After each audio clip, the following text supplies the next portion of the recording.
welcome to footballgameplan.com, where football makes sense. I'm Emory Hunt, the czar of the playbook, bringing you an NFL Week 3 preview between the Atlanta Falcons and the Tampa Bay Buccaneers.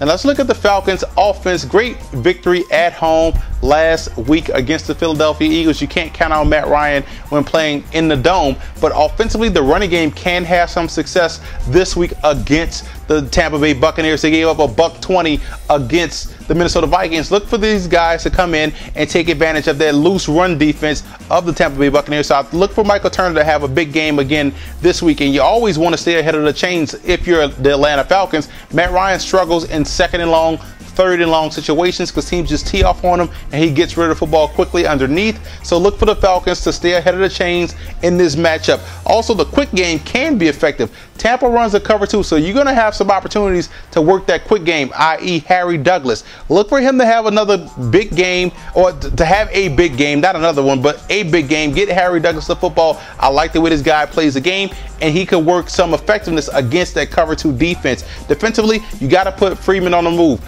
I'm under the school of thought that Freeman doesn't throw well on the run, so you want to get him on the move, limit his vision cone, limit his opportunities, and that way you'll be able to get him bottled up and contained. Also defensively, you have to protect the middle of the field. They throw an enormous amount of passes down the middle of the field. If you can protect the insides, I love the way the linebackers play for the Falcons. If they could do that, they could have some success against the Tampa Bay Buccaneers. Now let's look at the Bucs coming in. I like the comeback victory, the medal that they showed last week against Minnesota, coming back on the road. That's the heart of a champion right there for Tampa Bay. Offensively, you can use the pass to set up the run. And what I like about the Bucs passing game, it's a ball control passing. Then they take their timely shots deep down the field. So they can nip and tuck their way down the field. They can also take advantage of the soft middle of the defense. I like the way they do that, so they can utilize the pass to set up the run. They did that to effectiveness last week against the Vikings. You're going to face a defense as aggressive as the Vikings this week in Atlanta.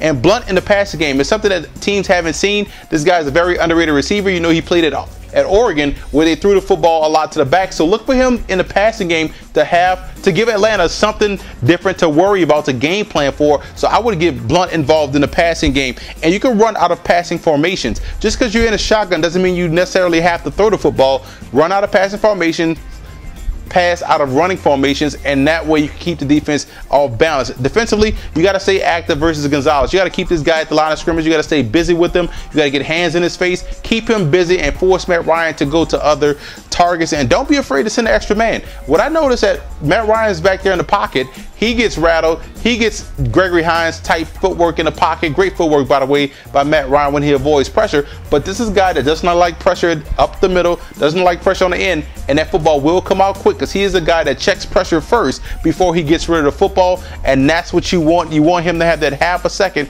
to get rid of the ball. Now you look at the X factors in this ball game. The X factors for the Falcons, being able to stretch the field vertically. If the Falcons can just throw the football deep down the field with some consistency, this is a dangerous offense. That's the biggest X factor. The X factor for the Tampa Bay Buccaneers, can they start the game the way they try to finish a game? They love to rally. They'll be a great baseball team, but they have to start the game with the same type of aggressiveness. So you have to wake up at the same time the other team wakes up and start the game when they start the ball game. Conference divisional matchup, biggest rivalry this weekend I look at. So I'm going with the Bucs at home. I think the Bucs are going to come in, take care of business. The Falcons will be game with their running game, but I like the Bucs being able to throw the football down the field if need be.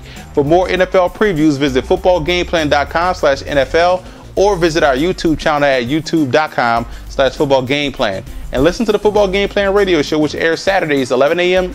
Eastern Time at blogtalkradio.com/footballgameplan.